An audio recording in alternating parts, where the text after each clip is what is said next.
है जिसमें class 12 micro economics first topic है आपका इन्वेस्टमेंट। इन्वेस्टमेंट क्या होता है, किस लिए हम इन्वेस्टमेंट करते हैं? इन्वेस्टमेंट कर करके हम क्या करते हैं, किसी एसेट्स को हम एक्वायर करते हैं, परचेज करते हैं, लेते हैं। It refers to the expenditure made on acquiring assets. हम इन्वेस्टमेंट के थ्रू एक्सपेंडिचर करते हैं, खर्च करते हैं, जिससे हम एक एसेट्स के थ्रू पे एक्वायर कर लें। एसेट्स मतलब तो जानते ही हैं आप लोग, कोई संपत्ति हो सकता है, उसमें लैंड भी हो सकते हैं, कोई ऐसी चीज़ भी होती है, जैसे कार भी हो गया आपका, घर भी हो गया, आप घर भी परचेस किए, तो ये सब सारी चीज़ें क्या हो गया, आपके एसेट्स होते हैं। तो हम इन्वेस्टमेंट करके इन एसेट्स को हम एक्वायर करते हैं, खरीदते हैं। ये आपका इन्वेस्टमेंट हो गया। 2 तरीके का इन्वेस्टमेंट होता है, एक ऑटोनोमस इन्वेस्टमेंट और एक इंड्यूस इन्वेस्टमेंट। आपको हम ऑटोनोमस के बारे में पहले बता चुके हैं, जैसे ऑटोनोमस कंजप्शन होता है। ऑटोनोमस हम आपको कंजप्शन बताए थे ना कि अगर हमको कुछ नहीं भी हम कमा रहे हैं तो भी हमको खर्च करना ही करना है। उसी तरह ऑटोनोमस आपका इन्वेस्टमेंट भी है कि अगर हम कुछ भी नहीं कमा रहे हैं तो हम खर्च करेंगे ही करेंगे, इन्वेस्टमेंट करेंगे ही विदाउट प्रॉफिट। उससे हमें कोई प्रॉफिट से मतलब नहीं है कि हमको प्रॉफिट होगा तभी ये चीज़ को इन्वेस्टमेंट करेंगे। तो ये हमारा इन्वेस्टमेंट एक नेसेसरी पार्ट होता है कि अगर हमारे रोज़मर्रा की ज़िंदगी में हमको कुछ न कुछ मतलब इन्वेस्टमेंट करना पड़ता है। एज़ ए स्टूडेंट्स आप लोग भी हैं, हम भी हैं। अगर हम कुछ नहीं भी कमा रहे हैं तो हमको कुछ न कुछ चीज़ों पे खर्च करनी पड़ती है। कपड़े हो गए, फूड हो गए, घर हो गए, तो हमको कुछ न कुछ खर्च करना ही पड़ता है। तो वो हमारे इन्वेस्टमेंट होते हैं। तो इन्वेस्टमेंट क्या होता है कि इसका ग्राफ जो है वो आपके बुक में भी बना है और हम यहाँ पे भी आपको ग्राफ बना के रखे हुए हैं। तो इसमें क्या होता है कि जो आपका इन्वेस्टमेंट होता है, हम बताए ना कि आप कुछ नहीं भी कर रहे हैं तो भी आप खर्च करेंगे। अगर 100 रुपये भी कमा रहे हैं तो मान लीजिए 40 रुपये रखे हैं कि आप 40 रुपये इन्वेस्टमेंट करेंगे ही करेंगे। 200 भी कमा रहे हैं तो आप हम एक फिक्स कर लिए कि इतना हमको इन्वेस्टमेंट करना ही करना है। तो ये इन्वेस्टमेंट हमारा क्या रहता है कि जो इनकम है, हमारा इन्वेस्टमेंट है, वो एक स्ट्रेट लाइन जाती है कि अगर हम 100 रुपये भी कमा रहे हैं तो हम 40 रुपये ही खर्च करेंगे। वो एक फिक्स इन्वेस्टमेंट हम बना लिए कि इतना इसमें हमको खर्च करना ही करना।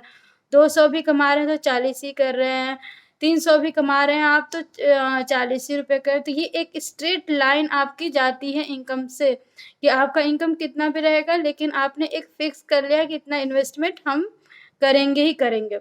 उसी के अकॉर्डिंग आपका इंड्यूड इन्वेस्टमेंट होता है। इंड्यूड इन्वेस्टमेंट वो इन्वेस्टमेंट होता है जो हम प्रॉफिट को अचीव करने के लिए कमाते हैं। जैसे-जैसे हमारा सैलरी बढ़ती जाती है वैसे-वैसे हम इन्वेस्टमेंट अपना इंक्रीज़ करते हैं, अपने प्रॉफिट के लिए वो चीज़ों को हम एक्वायर करते हैं, रखते हैं। तो ये 2 तरीके के इन्वेस्टमेंट होते हैं। तो इंड्यूस इन्वेस्टमेंट में क्या होता है कि जैसे-जैसे हमारी इनकम बढ़ती है वैसे-वैसे हमारा इन्वेस्टमेंट क्या होता है, बढ़ता जाता है। समझ में आया?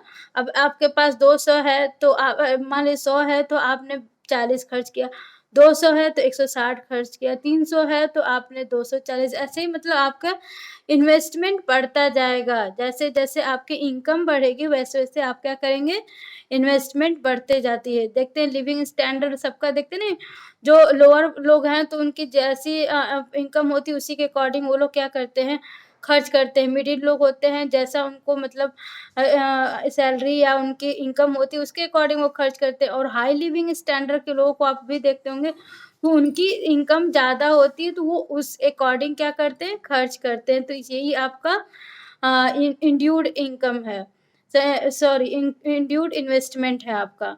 अब लास्ट आपका नेक्स्ट पॉइंट आता है कि why making investment to get return. हम इन्वेस्टमेंट क्यों करते हैं, मतलब ये आंसर है, व्हाई मेक इन्वेस्टमेंट, हम इन्वेस्टमेंट क्यों करते हैं, ये मोस्ट इम्पॉर्टेंट आपका क्वेश्चन है। इन्वेस्टमेंट हम इसलिए करते हैं कि उसके बदले हमको रिटर्न मिले, प्रॉफिट मिले, इसीलिए हम क्या करते हैं, इन्वेस्टमेंट करते हैं। कोई भी कंपनी, कोई भी बिज़नेस इसीलिए आपका इन्वेस्टमेंट करता है, या आप भी इसीलिए इन्वेस्टमेंट करते हैं कि हमको प्रॉफिट मिले, हमें रिटर्न मिले, इसीलिए आप इन्वेस्टमेंट करते हैं। तो आपका डिटर्मिनेंट ऑफ इन्वेस्टमेंट ये नेक्स्ट टॉपिक है आपका, जिसमें डिटर्मिनेंट ऑफ इन्वेस्टमेंट में ये दिखाया गया है कि मान लीजिए हम लोन लेते हैं, 10 लाख का लोन ले रहे हैं, कंपनी लोन, आप मान लीजिए आप कंपनी है, स्टार्ट कर रहे हैं, लोन ले रहे हैं, तो आप 10 लाख का लोन ले रहे हैं, तो 10 लाख में आप तो इंटरेस्ट देंगे ना देंगे, मान लीजिए 2% आपका इंटरेस्ट है, 2% इंटरेस्ट है, जिस 2% से कितना हो गया, 20,000 आपका इंटरेस्ट हो गया, और आपको रिटर्न क्या मिल रहा है, 1% मिल रहा है, 1% रिटर्न मिल रहा है आपको, तो 1% का रिटर्न कितना हो गया, 10,000 हो गया। तो आपको आप जब 10,000 आपको रिटर्न मिल रहा है, आपको 20,000 आपको इंटरेस्ट ही देना पड़ रहा है, तब तो 10,000 आप अपने तरफ से ना लगा रहे हैं, कोई फ़ायदा ही नहीं हुआ आपको। आपका रिटर्न 10,000 है, आपको इंटरेस्ट देना है 20,000।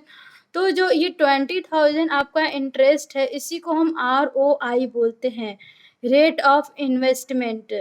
समझ में, रेट ऑफ इन्वेस्टमेंट आप इसको बोलते हैं। और जो आपका रिटर्न है उसको MEI बोलते हैं, मार्जिनल एफिशिएंसी ऑफ इन्वेस्टमेंट। तो जब आपका ROI ग्रेटर होता है MEI से, तो आप मतलब इससे कोई फ़ायदा नहीं है, आप ये लोन नहीं ले सकते हैं, क्योंकि आप क्या लेकर के करेंगे, जितना आपका रिटर्न नहीं है उतना तो आपको इंटरेस्ट देना पड़ रहा है, तो आप घर से थोड़े नहीं इंटरेस्ट देंगे आप, क्योंकि आप उतना वही रखेंगे ना कि हमको रिटर्न ज़्यादा हो और उससे उससे हम आप इंटरेस्ट दे लें और कुछ बचा भी पाएँ, वही आप वैसा ही लोन लेना चाहेंगे। तो जब तक MEI आपका ग्रेटर नहीं होगा ROI से, तब तक आपका ये जो कॉन्सेप्ट है वो तभी जाके वो सही होगा। तो मार्जिनल एफिशिएंसी जो है आपका इन्वेस्टमेंट, वो हमेशा ग्रेटर होना चाहिए रेट ऑफ इंटरेस्ट से। तो ये आपका राइट इन्वेस्टमेंट हो जाता है, क्योंकि आप अपने से ही सोचिए कि अगर हम लोन लिए हैं, अगर उसका इंटरेस्ट हमको चुकाना है और हमारी जो रिटर्न है वो कम है, तो हम उस लोन को कैसे चुका पाएँगे? उस लोन को तो चुका नहीं पाएँगे, तो ऐसे प्रोजेक्ट पे हम लगाएँ जिससे हमारा रिटर्न जो है वो मैक्सिमम आए, आपके पास रिटर्न जो है वो मैक्सिमम आए।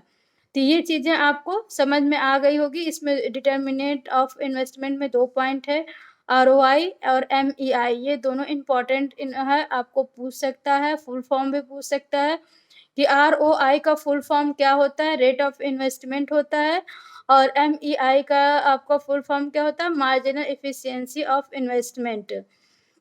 तो ये 2 आपके पॉइंट, इनके फुल फॉर्म भी आप याद कर लीजिएगा। अब इसके बाद आपके पास होता है नेक्स्ट जो पॉइंट है आपका, फुल एम्प्लॉयमेंट। फुल एम्प्लॉयमेंट किसे बोलते हैं? देखिए, फुल एम्प्लॉयमेंट वो होता है willing and able to work. आप काम करने के लिए सक्षम भी हैं, आप काम कर भी सकते हैं, उसी को हम फुल एम्प्लॉयमेंट मिलते हैं, कहते हैं। Those person who want to work and able to work and get the job is called full employment.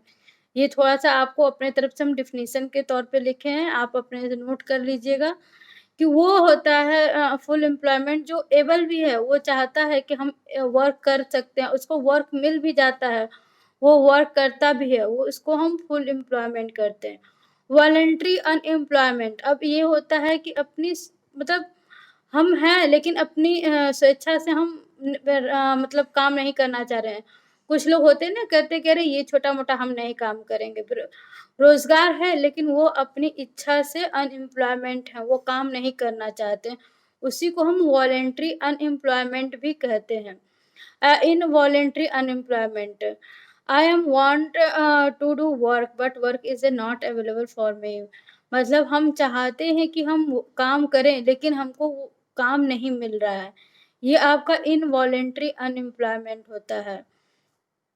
X anti saving and investment, इसमें एक होता है जिसमें आप जो भी सेविंग कर रहे हैं और इन्वेस्टमेंट कर रहे हैं वो प्लान के तहत कर रहे हैं, कोई प्लान है उसके अकॉर्डिंग आप इसको कर रहे हैं। और एक्स पोस्ट सेविंग जो होता है, ex post saving refers to the actual और reliance saving in the account during a year. अब ये क्या होता है, आपका जो एक्चुअल सेविंग होता है उसी को हम क्या कहते हैं, आपका सेविंग एंड इन्वेस्टमेंट, ये एक्चुअल होता है, और ये होता है जो आपका एंड एक्स एंड सेविंग होता है, ये प्लान के थ्रू होता है। तो ये छोटे मोटे पॉइंट आपको दिए थे बुक में, जो छोटे मोटे पॉइंट थे वो हम बता दिए, क्योंकि ये बुक में इसलिए दिए हैं कि कभी कभी होता है कि बोर्ड के एग्जाम में ये सब क्वेश्चन छोटा मोटा पूछ देता है, 1 नंबर में 2 नंबर में, जिससे हम ध्यान नहीं देते हैं कि चलो ये सब छोटे छोटे टॉपिक है, हम उसको नहीं करेंगे, लेकिन ये छोटे मोटे टॉपिक जरूर आते हैं आपके।